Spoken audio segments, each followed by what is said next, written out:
Hello friends, नमस्कार। और पहाड़ के इन हसीन वादियों से आप सभी का स्वागत है मेरे यूट्यूब चैनल रेबार पर। तो फ्रेंड्स, आज का जो ब्लॉग है ये ब्लॉग मैं बनाने जा रहा हूँ हमारे उत्तराखंड में जो रोज़गार के कौन कौन से स्रोत हैं और कौन कौन से नए ज़रिए बन सकते हैं, इसी पर आधारित आज का ये वीडियो लेकर मैं आया हूँ। और आज मैं मिलाना चाहूँगा अपने गाँव के एक होनहार उद्यमी से, जिन्होंने अपना एक नया व्यवसाय शुरू किया है। तो साथियों, आज मैं मिलाने वाला हूं अपने गांव के एक छोटे मोटे कारोबार की शुरुआत करने वाले मनोज बिष्ट से, और सुनते हैं उन्हीं की ज़ुबानी उन्होंने कौन सा व्यवसाय शुरू किया है इस लॉकडाउन में। तो आइए मिलते हैं मनोज जी से। तो मनोज जी, आप कब घर आए? मैं मार्च के महीने में घर आया। उस टाइम स्थिति बहुत ख़राब थी लॉकडाउन में।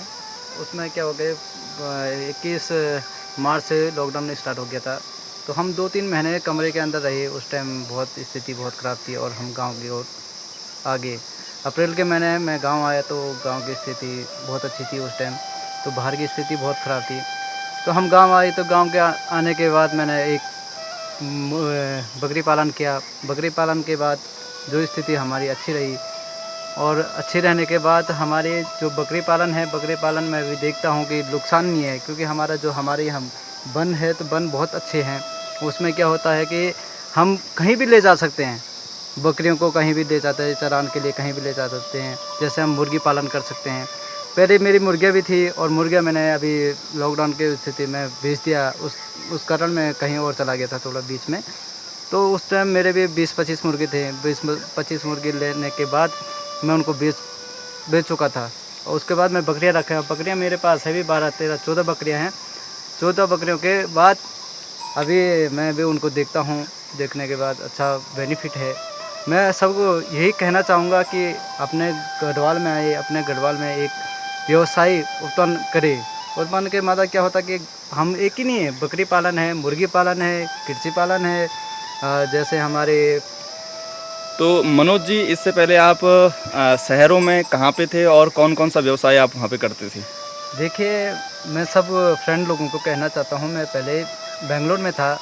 वहाँ पर मैं होटल में जॉब करता था। उसमें क्या है, 12-13-14 घंटा ड्यूटी होती थी हमारी। उसके कारण हमारे उतना पैसा भी नहीं मिलता था, रोज़गार भी अच्छा नहीं था। तो हमें क्या हो गया, लॉकडाउन के द्वारा हम घर पे आ गए, गाँव की ओर प्रस्ताव करके जब हमने गाँव की ओर आने स्टार्ट कर दिया। उस टाइम की जो स्थिति थी खराब थी। आज हम अपने व्यवसाय में लगे पड़े हैं अभी। तो मनोज जी, वहाँ जब आप होटल में थे, तो वहाँ पे आप कितने घंटे काम करते थे? देखो फ्रेंड्स, मैं निर्भीक 12-13 घंटा ड्यूटी करता था वहाँ और पर। ड्यूटी कितने बजे शुरू होती थी आपकी वो सुबह? 10 बजे से शाम को 12 बजे तक होती थी। रात के 12 बजे 12 तक? बजे। और वहाँ पे आप लगभग 12 से 14 घंटे ड्यूटी करते थे, और उस ड्यूटी के बदले में आपको कितना रुपया, या जो आपको मंथली जो पेमेंट मिलता था, वो कितना मिलता था?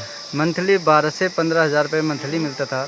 उसमें क्या होता था कि हमें रूम का किराया भी देना पड़ता था, पानी का बिल, बिजली का बिल। उसमें से हमारा जो बेनिफिट नहीं होता था, उसमें से 4-5 हज़ार रुपये बचते थे। वो 4-5 हज़ार रुपये कभी भी कुछ भी हो सकता था, जैसे घर में भेजना या किसी की स्थिति नहीं हो पाती थी अच्छी।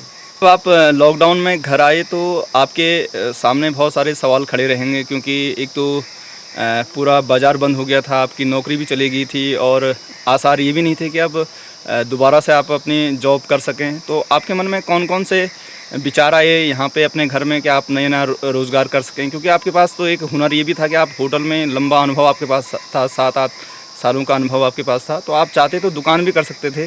फिर आपने दुकान की तरफ अपना रुख क्यों नहीं किया?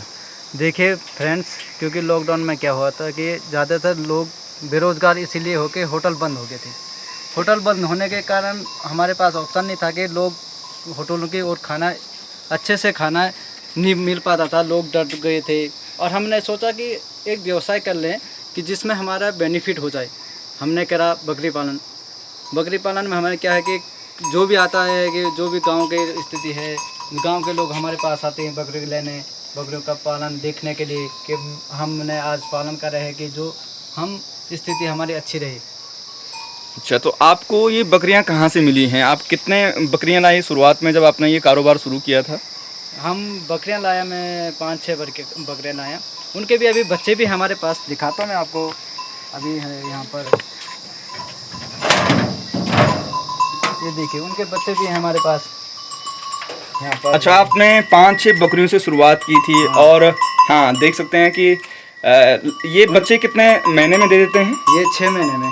6 महीने में ये बच्चे दे देते हैं। तो फ्रेंड्स, आप देख सकते हैं कि बहुत सारे ये अभी 3 बकरियां हैं और उनकी 3 मेमने, जो छोटे छोटे हम जिसे गड़ोए में चिनिकवन, तो 3 चिनिके भी आप देख सकते हैं। तो ये ऐसे करके 6 महीने में ही ये 6 हो गए हैं।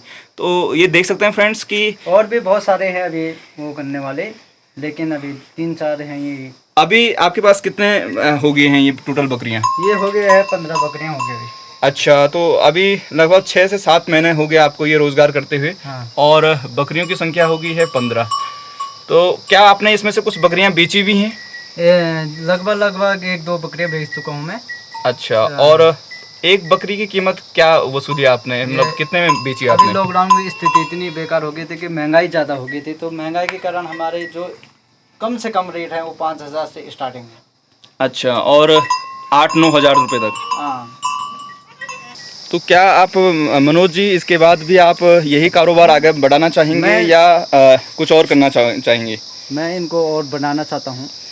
इनका बहुत ज़्यादा से ज़्यादा 100 के करीब बकरियाँ होने चाहिए, तभी हमें बेनिफिट मिलेगा, तभी हमें नौकरी की तरफ नहीं भागने पड़ेगा। और चाहता हूँ कि मैं अभी मुर्गी पालन करने वाला हूँ। अच्छा, मुर्गी पालन भी आप करेंगे? यस, मुर्गी पालन करने वाला, क्योंकि मेरी भी अभी मुर्गे थे, 20-25 मुर्गे थे। आपको उन वीडियो भी बताऊंगा, उसकी वीडियो मेरे पास पड़ी हैं अभी। अच्छा, और यहाँ आप खोलना चाहेंगे, दिखाना चाहेंगे आप अपना हमारे दर्शकों को? यहाँ पर ये है पूरा मेरा जो था, यहाँ पर इधर मेरे मुर्गे रहते थे। यहाँ पर ये बकरियाँ हैं, ये देखिए आप। तो फ्रेंड्स, आप देख सकते हैं क्या बेहतरीन बकरियां हैं, बिल्कुल चुस्त दुरुस्त और स्वस्थ बकरियां हैं। और आप इसमें देख भी सकते हैं, ये बकरा है जिसे हम बगोटा बोलते हैं गढ़वाली में।